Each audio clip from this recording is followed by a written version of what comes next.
સરસ વાત કરી કે દરેકના જીવનમાં ગાઈડ જોઈએ, માર્ગદર્શક. અને જીવનમાં કંઈક રોલ મોડેલ જોઈએ.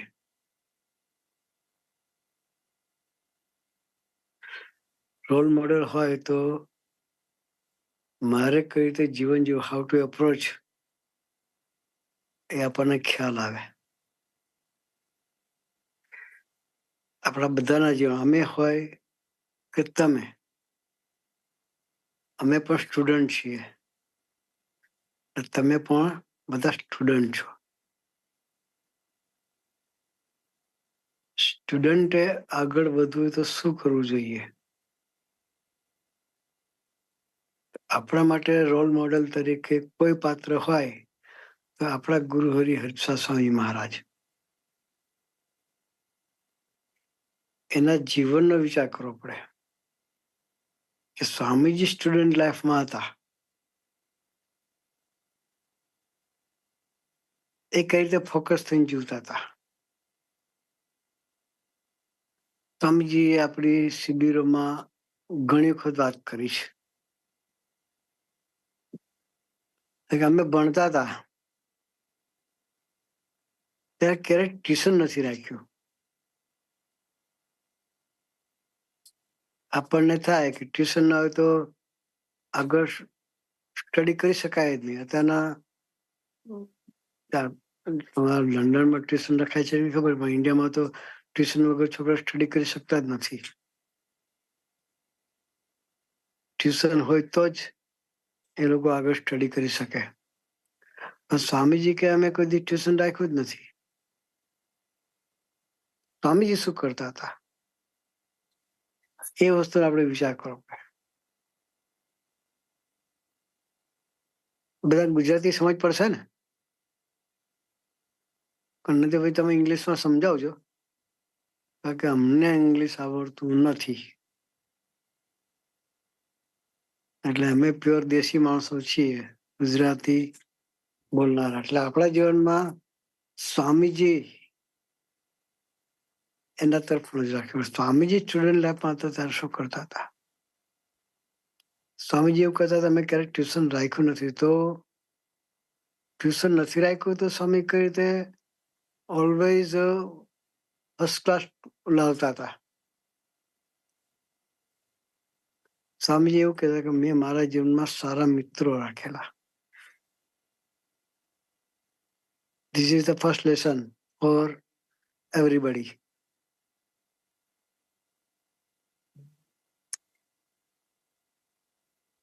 મારા કરતા ભણવામાં, સ્ટડીમાં જે આગળ હોય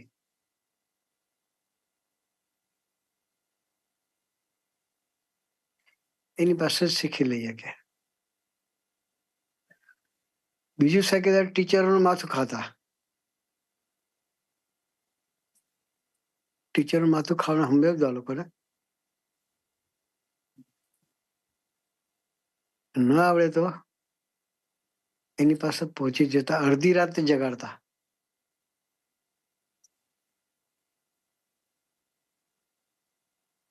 અને સારા મિત્રોનો સંગ, બે વસ્તુ જીવનમાં રાખવી પડે.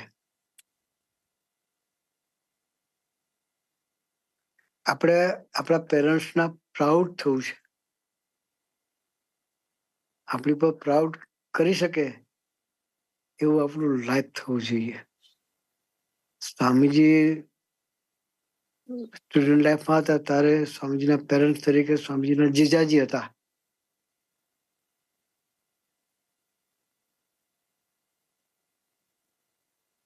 તો એને સ્વામીજી માટે પ્રાઉડ હતો. સ્વામી માટે પ્રાઉડ હતો કે સ્વામી જે કંઈ કરે છે એ વ્યવસ્થિત છે, કોઈ ભૂલ કરે નહીં. કદાચ સ્કૂલમાં કોઈને બે તમાચા મારી દીધા હોય સ્વામીજીએ,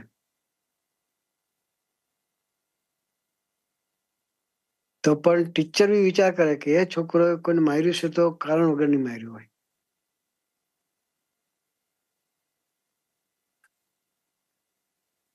ટીચર બી પ્રાઉડ કરતા હતા, પેરેન્ટ્સ બી પ્રાઉડ કરતા હતા. અને સ્વામીજી પોતે બી વાત કરવી આપણને કે વર્તૃત્વ સ્પર્ધા શું કહે, અને તમે ઇંગ્લિશમાં શું કહો?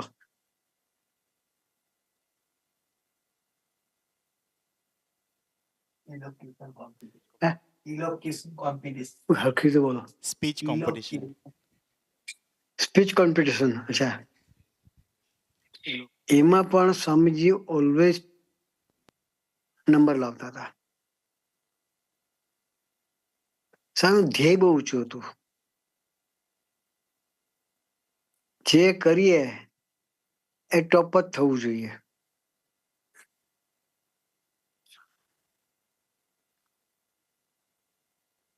અને સ્વામીજી અહીં એવીમાં આપણે સ્કૂલ બનાવી છે ગુજરાતમાં, કોળી બરથાણા આત્મીય વિદ્યા મંદિર સ્કૂલ.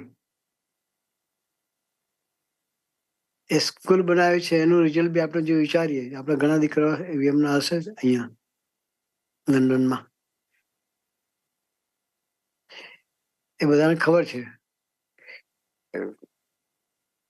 કે સ્વામી દરેક દીકરાને કહેતા હતા not less than 80%, not less than 80%.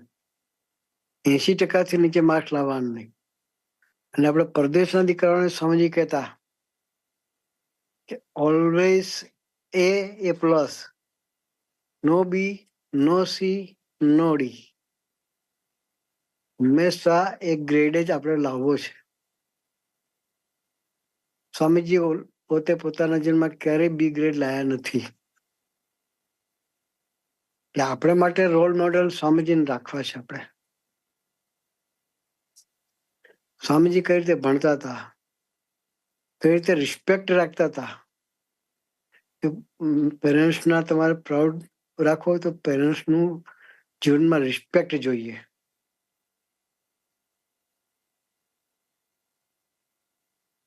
આપણા માટે આપણા પેરેન્ટ્સને બી ગૌરવ થવો જોઈએ કે નહીં, મારો દીકરો કંઈક સંસ્કાર લઈને બેઠો છે. એમ આપણે એવા સંસ્કારી દીકરા થવું છે. મા બાપને આપણા માટે આનંદ થાય. સ્વામીજી આ જે યુવા સભાનું આયોજન કરે છે એનું કારણ એટલું જ છે કે દીકરાઓના જીવનમાં સંસ્કારોનું સિંચન થાય, પેરેન્ટ્સને હાશ થાય. મારા દીકરાઓ સરસ સ્ટડી કરે છે, સરસ સત્સંગ કરે છે, ખૂબ વિવેકથી ઘરમાં વર્તે છે. આપણે બધાએ પરિવારના પરિવારનું ગૌરવ વધારવું છે, સત્સંગનું ગૌરવ વધારવું છે, આપણું કેરિયર સારામાં સારું કરવું છે.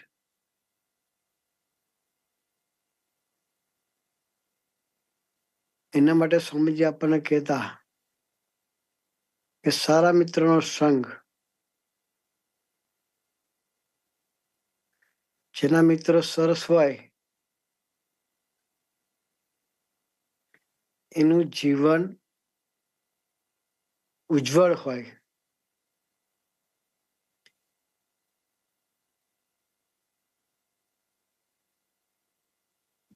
આપણે મિત્ર સરસ રાખવા છે.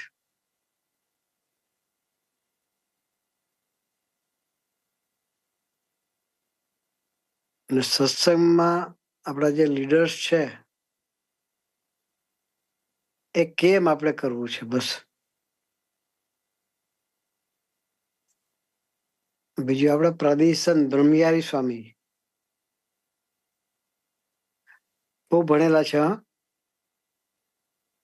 પોતે એન્જિનિયર થયેલા છે.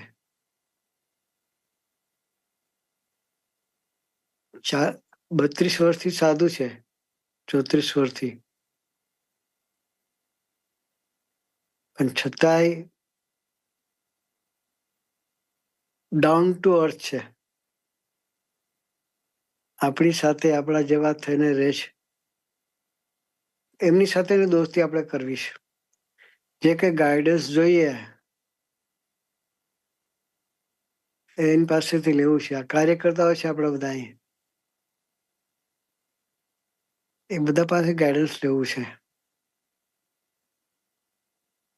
અને આપણે ખરેખર સ્વામીજીના દીકરા થવું છે. બે વસ્તુ આપણે રાખવી છે જીવનમાં.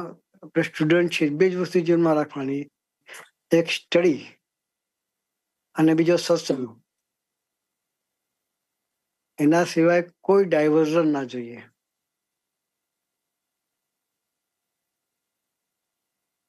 તમે સમજી ગયા છો ડાયવર્ઝન એટલે શું?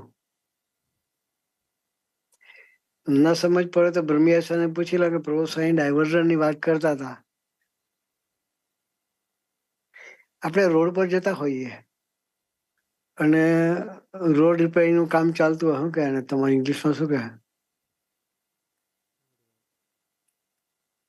Road maintenance. અને એ વખતે ડાયવર્ઝન આપ્યું હોય તો એ રસ્તો સારો ના હોય. સ્પીડથી ગાડી જાય નહીં અને ટાઈમ બી વધારે બગડે. તો આપણે ભણવામાં પણ ટ્રેકની નીચે ઉતરી જઈએ એ ડાયવર્ઝન કહેવાય. અમે ભણતા ત્યારે એક સ્લોગન અમને ટીચરો શીખવાડતા, work valve you work, play valve you play, that is the way to B happy and ગે. આપણે ખરેખર સુખી થવું હોય તો આ સૂત્રને આપણા જીવનમાં રાખવું છે.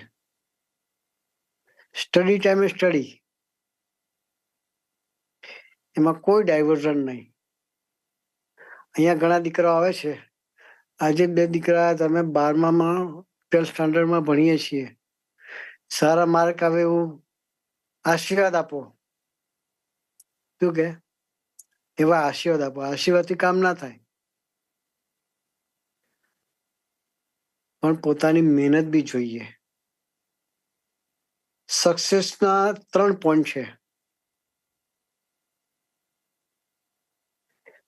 કોઈ બી ફિલ્ડમાં તમારે સક્સેસ જવું હોય તો સ્ટડીમાં સક્સેસ જવું હોય, તમારા જોબમાં સક્સેસ જવું હોય, તમારા કરિયરમાં સક્સેસ જવું છે, પેલું હાર્ડ વર્ક, બીજું પ્રેયર, ત્રીજું તમારું કોન્ફિડન્સ લેવલ. એ જેટલું સાઉન્ડ હશે એટલા તમે તમારા કરિયરમાં, તમારા સ્ટડીમાં, કોઈ બી ફિલ્ડમાં તમે આગળ જતા રહેશો. એટલે હાર્ડવર્ક ને પ્રેયર તો જોઈએ જ. માથું ખજાડે શું થશે, આવડશે કે નહીં આવડે, કોન્ફિડન્સ લેવલ તમારું ગયું. ના કેમ આવડે? કરવું છે ને બધું આવડે, ના કરવું ને કશું ના આવડે. એટલે કોન્ફિડન્સ ક્યારેય મોડો નહીં. સ્વામીજી વાત કરે, મોડી વાત નહીં કરવાની.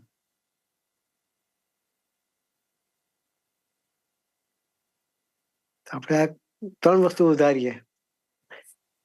એક, પોતાનું કોન્ફિડન્સ વધારીએ, બીજું હાર્ડવર્ક વધારીએ, અને ત્રીજું ભગવાનમાં વિશ્વાસ એટલે પ્રાર્થના વધારીએ.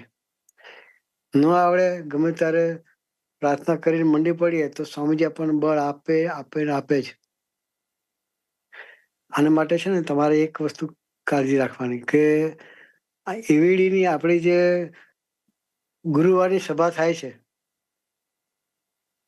બહુ ક્રિએટિવ સભા હોય છે.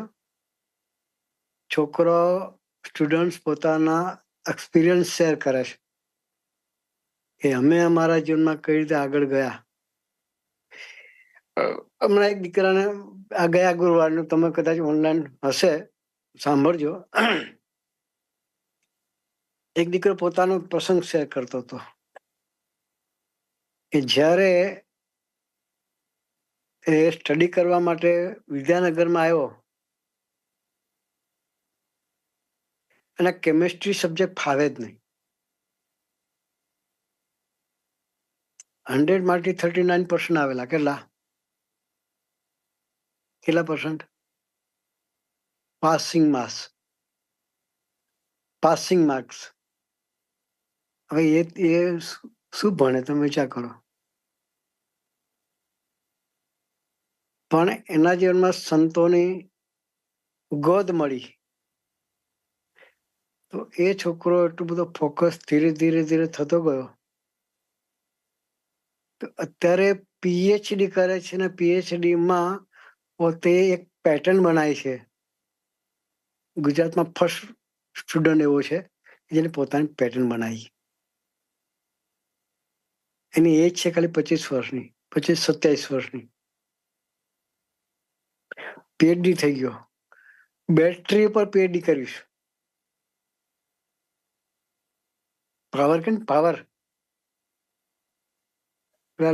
લિક્વિડ કેમિકલથી પાવર બનતા હતા. ગમે ત્યાં લીકેજ થઈ જાય ને વધારે ડેમેજ બી કરે. પણ એને એની પર રિસર્ચ કર્યું અને પોતે પેટર્ન બનાવી છે. એ પાવર જે બનાવે છે પોતે એની કેપેસિટી બી વધારે. પેલા પાવર આપણે ચાર્જિંગ આવે, ડ્રાય પાવર આવે છે, પણ એની કેપેસિટી બહુ નથી હોતી અત્યારે. આને કેપેસિટી બી ડબલ વાળા પોતે રિસર્ચ કરીને પાવર બનાવે છે અને પોતાની પેટર્ન બનાવી છે. તો એ 39% લાવનાર વિદ્યાર્થી અત્યારે પોતે પીએચડી થઈ ગયો છે. તો એને પોતે નક્કી કર્યું મારે ભણવું છે. પછી ગામડાનો વિદ્યાર્થી, મુંબઈ જેવા શહેરની વાત નથી કરતો, એકદમ ઇન્ટિરિયર ગામડામાં જન્મેલો એ દીકરો અત્યારે પોતે ડોક્ટર બની ગયો છે. તો આપણે પણ જેવા ધારીએ એવા થઈ શકીએ. આપણા જીવનનું ધ્યેય આપણે હંમેશા ઊંચું રાખવાનું, સારા મિત્રોનો સંગ રાખવાનો, ત્રીજું પ્રેયર રાખવાની અને સંતો સાથે દોસ્તી રાખવાની અને કોન્ફિડન્સ લેવલ હંમેશા ઊંચું રાખવાનું. તો આપણે ગમે એવું આપણા જીવનમાં જે સક્સેસ જોઈતી બધી જ મળશે. પરિવારના પ્રાઉડ તરીકે પણ આપણે રહી શકીશું. તો ગુરુ હરિ આપણને સૌને એ સક્સેસ માટેના જે 4 પોઈન્ટ કીધા છે એ પોઈન્ટ પ્રમાણે આપણે પણ જીવન જીવી અને ખરેખર સક્સેસ મેળવવો છે અને પરિવારના પ્રાઉડ થવું છે અને સ્વામીજીના પણ ખરેખર દીકરા થવું છે. તો એ માટે ગુરુ આપણને સૌને ખૂબ ખૂબ ખૂબ બળબુદ્ધિની શક્તિ આપે. એ જ પ્રાર્થના. સહજાનંદ સ્વામી મહારાજની જય.